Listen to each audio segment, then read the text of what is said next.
Never tell if this goes live or not. What is going on, everybody? Welcome back to the channel. This is United versus Everybody. I am your host, Sean, and we are back today with another video. We've got a few videos in the chamber this week. Obviously, we have our match preview tomorrow for our first match of our Europa League campaign against FC20, so be sure to stop by for that one tomorrow. And then we've got a quick turnaround. We've got another match this weekend in the league against Spurs.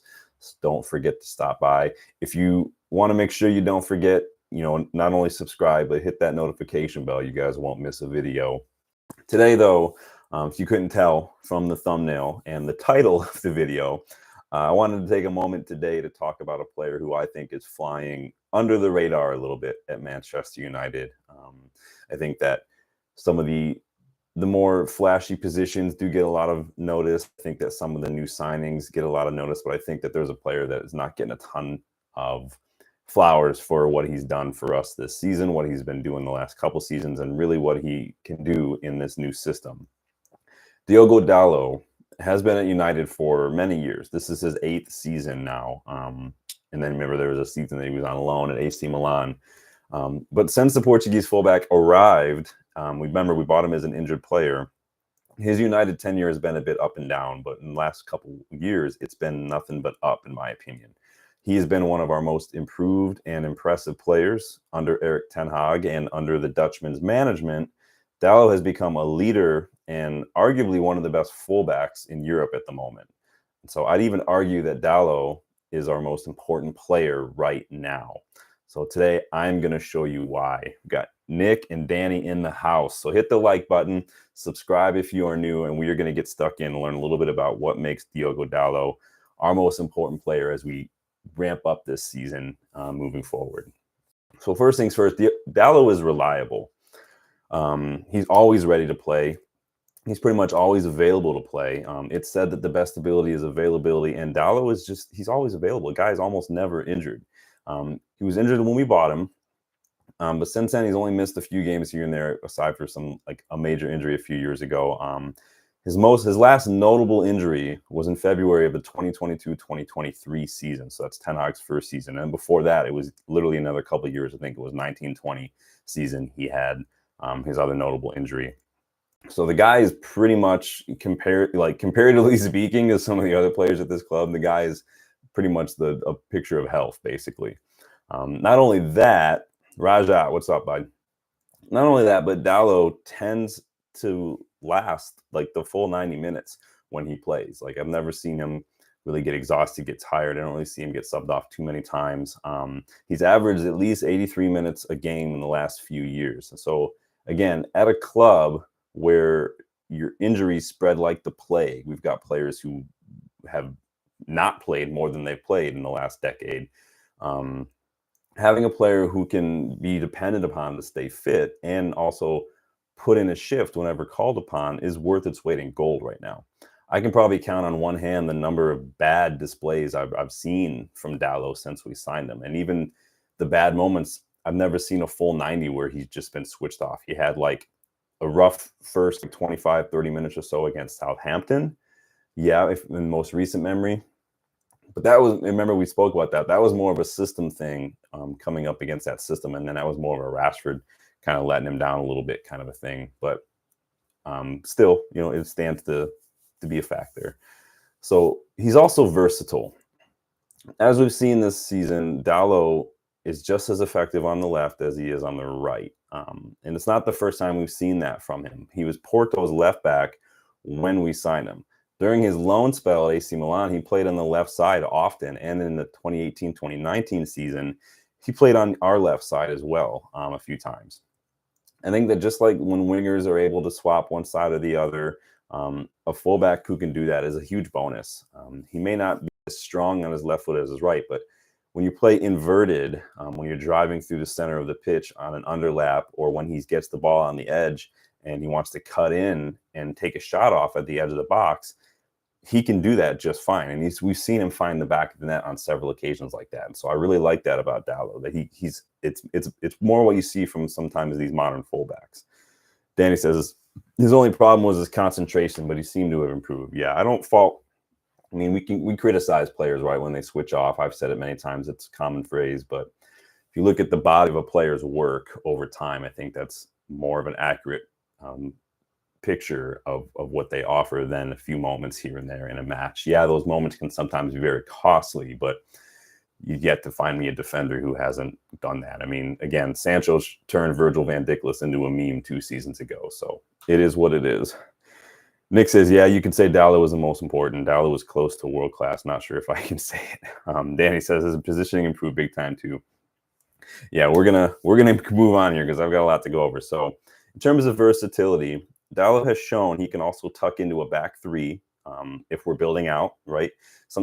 Whichever fullback will tuck in is going to depend on where we're trying to build out. So if we're building out from the right-hand side and like Mazraoui has it, Dalot can tuck in, take over a back three as we want to push up a little bit. As you've seen, we do play that kind of 3-1-6 kind of a build out from the back.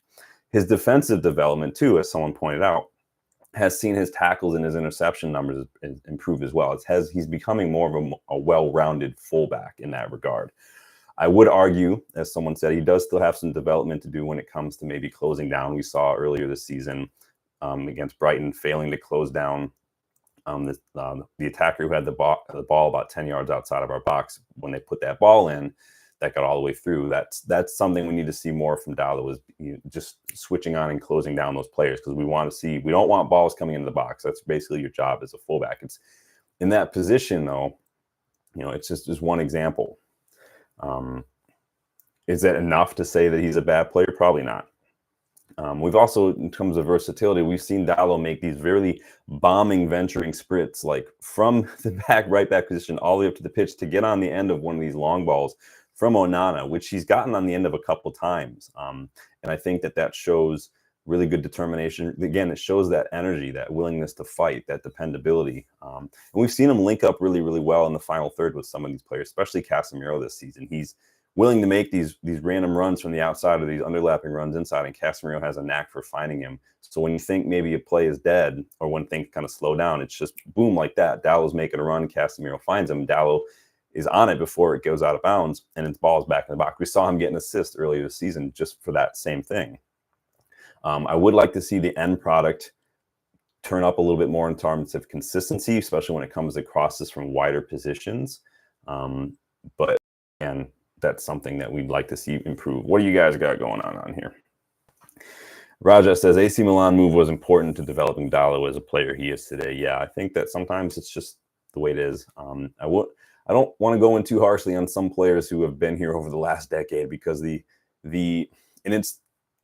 a correlation with this. So there's that book I have that I keep referring to, Edge by Ben Littleton. There's a chapter in there on team cohesion, but he makes reference to a study that was done over 30 years across 9 different sports. And what it's shown is that when there's turnover, like manager turnover, coaching turnover, when the higher the rate, the lower the individual player development. So when we've had 6 managers in a decade, this is why you see a lot of players at United. This is why you see a lot of players at Chelsea who have been there a long time don't actually look like they've improved as individuals. We see it from Rashford. You've seen it in some cases from Bruno. We've seen it from Luke Shaw in some regards. You see it from Dalot. But now that we've got some consistency, that we're backing, that we're sticking through something, I think that you're going to see some players improve. Raja says, I've not been getting your YouTube notifications. I know YouTube's had some iffy stuff going on this week, but make sure you hit that bell. That might help you out. Yeah, and Danny says, yeah, I was going to mention that his development was hindered with all the manager changes. Like I said, guys, this book right here, you can see I read through it a lot, but yeah, go get this book. It's really, really good. There's chapters in there on Thomas Tuchel, Graham Potter, Athletic Bilbao, team cohesion. Really good book. I can't recommend Ben Littleton's book enough. I got another one up here by him about penalty kicks. Very good. So Ollie preferred Williams. Yeah, I think that there was a whole weird period where Ashley Young was preferred, Williams was preferred. It's very interesting. But remember, Ollie didn't buy Dalot. Jose Mourinho did. We bought him when he was injured too. So I'll say, managers not obligated to play players that they didn't target and bring into the club necessarily. But you'd like to see them kind of make do. But it is what it is. Again, he's got some developing to do when it comes to that end product, but again, it's not it's not enough to say he's a bad player right now. At the end of the day, he's a bombing, he's an attacking fullback who wants to overlap, he wants to get balls in the box. But again, I think that I'd like to see more than that end product in that regard. He's got leadership and he plays for the badge. So at Manchester United, fans expect players to fight for the badge on the front of the shirt. This one doesn't. This one doesn't have a badge. I just noticed. This one I just got in. This is Marvel did some special jerseys for Adidas a few years back, and this is a Captain America one. I thought it'd be nice to wear during World Cup. So let me know if you like this. It's pretty. It's very different than what I usually rock for World Cup, but I liked it. So again, we want players who fight for the badge. We expect no less than 100% when they step onto the pitch, and we're not silent with our opinion when we see anything less than that. Do you remember that big sign from last year that fans put on display that said, that challenged the squad to play like you mean it? We have high standards, and I'd argue that Dalot has really developed into a player who represents that mentality in recent years, especially. He's becoming a very passionate, very battling leader on the pitch, and you can see that clearly week in, week out. He pumps up the crowd when he makes a last-ditch tackle to deny a ball in the box. He hypes up his teammates after a really good play, especially in defense. He just cares. Like, he just cares about winning, and whether it's the match or a throw-in. We saw that. Remember his second yellow against Liverpool last season, where he was given a second yellow and sent right off, basically in the same few seconds of play because we were wrongfully denied a throw-in, and he let Michael Oliver know about it, and he was sent off. He was not shy about his opinion. I think it was really stupid of the ref, but I want my players to fight for everything on that pitch, even throw-ins.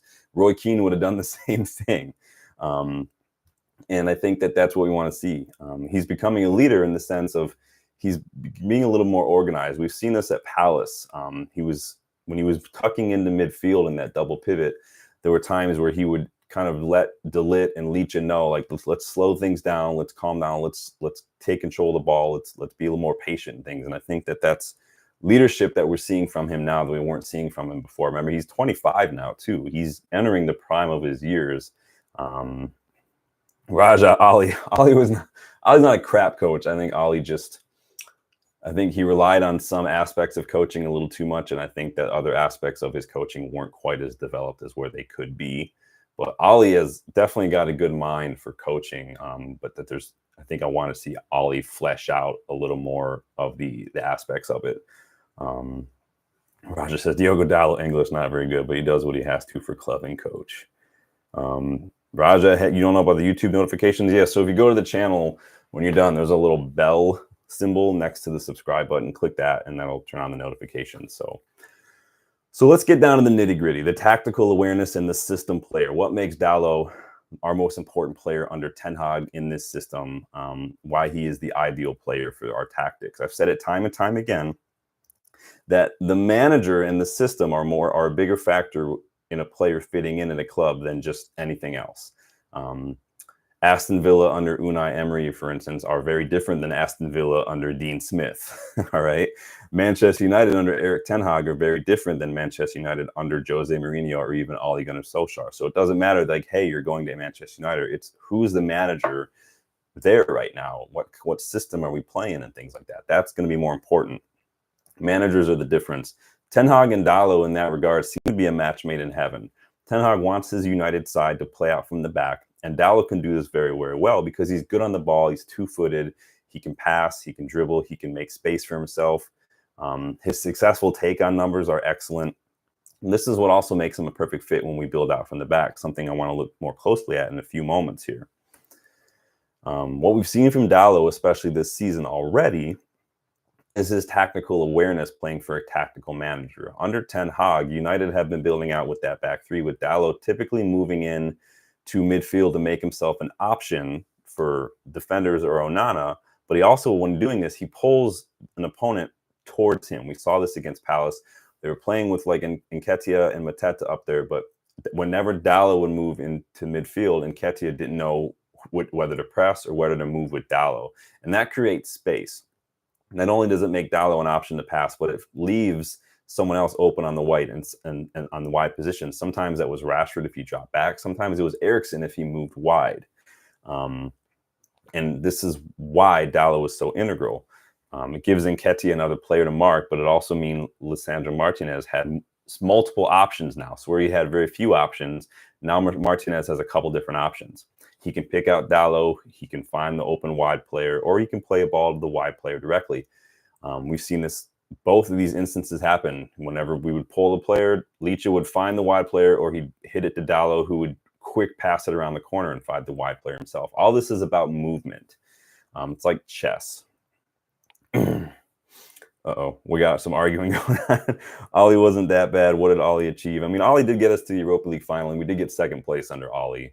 We went on that really good winning run when he took over as well. So fair play to Ollie for doing that.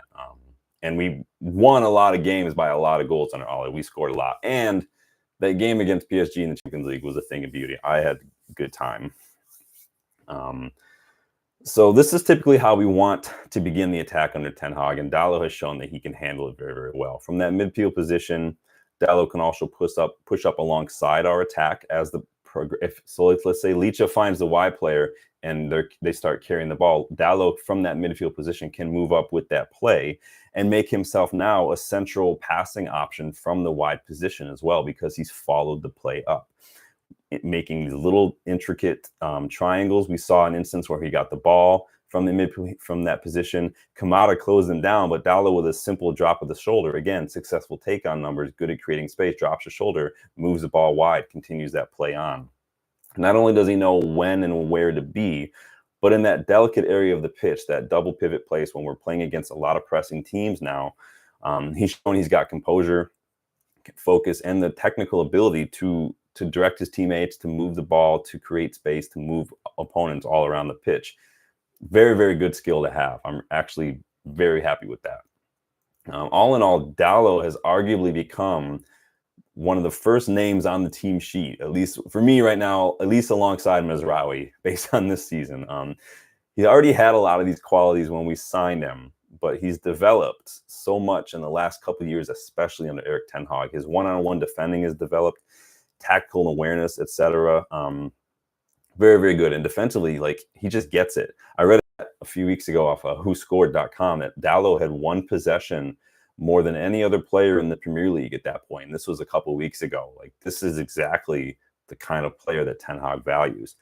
Again, yeah, there are a few areas of his game where he can improve, but in the grand scheme of things, he's become so crucial to the way we play under Erik ten Hag. I don't hold that penalty against them that we conceded. I know he was getting done, but I think if you're going to take one penalty conceded and hold that over a defender's head for his entire career, it's a bit agenda-minded. I think everybody's going to concede a penalty now and then. All in all, Dalot was pretty much everything Ten Hag looks for in a player.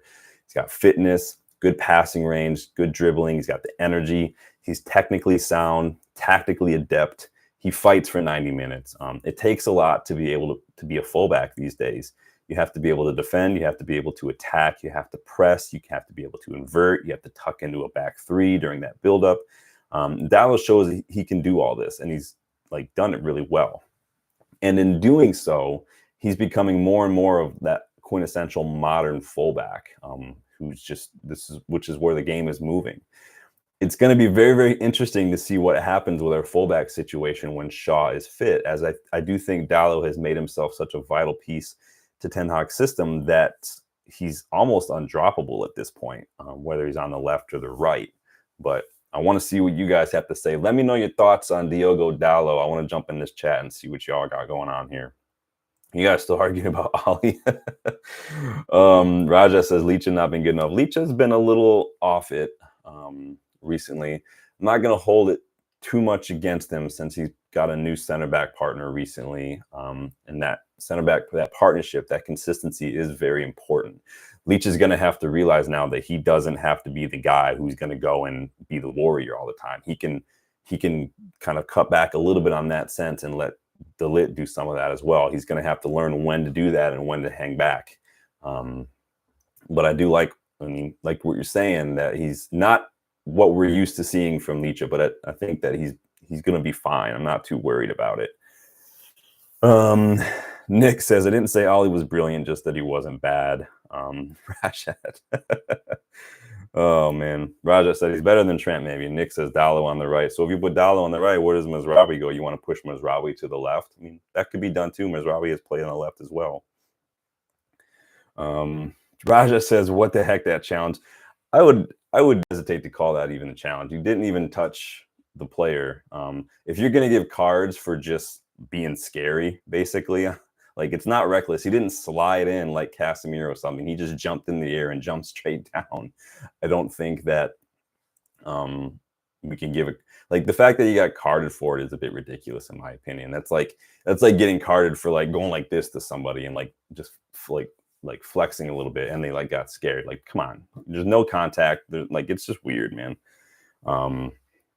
Let me know what you guys think about Dalot. I do think that he is showing more and more, especially this season, that he's arguably going to be one of our most important player, if not our most important player, period, in the way we're playing this season. He's like seamlessly slotted into this system like he's been doing it all his life. And you see the same from Mazraoui. Both fullbacks are looking really, really well. But I think that what I like most about Dalot is I think he's got a little bit higher ceiling. Mazraoui's already there in terms of what he's is. I think that Dalot can get even better just by pushing himself a little bit more and improving just a couple of those little final areas, his end product, and some of those instances where he just needs to stay focused to close down an opponent before a ball gets delivered into the box. I think if he can polish those little areas, he might be one of the best fullbacks in the league this season. But let me know your thoughts. I want to hear what you guys have to say. Leave a comment, like the video, subscribe to the channel if you're new. Like Rajat, if you're having trouble getting notified, there is a little bell notification next to the subscribe button on the channel. Hit that and you'll get notified. I usually do a video every day if I have the time. I'll probably be back tomorrow to do the preview for the FC20 match. And then, of course, be back after that match to give my thoughts on that, get your thoughts. Hopefully, after a big win, that'll be great to kick off the Europa League campaign with a win tomorrow on Wednesday. But until then, thank you guys for stopping by. A little bit of a short one tonight, but I just wanted to get your thoughts on Dalot and obviously share a little bit of my own and why I think he's going to be our most important player this season in this system. So thanks, Danny. Thanks, Raja. Thanks, Nick. Thank everybody for stopping by today. Get your thoughts in. If you aren't able to catch the live, leave a thought in the comment. I will, of course, reply. I reply to all the comments because I love engaging with you guys. So enjoy your evening. I will see you guys tomorrow for the match preview for FC20, and I will talk to you guys then. Take it easy.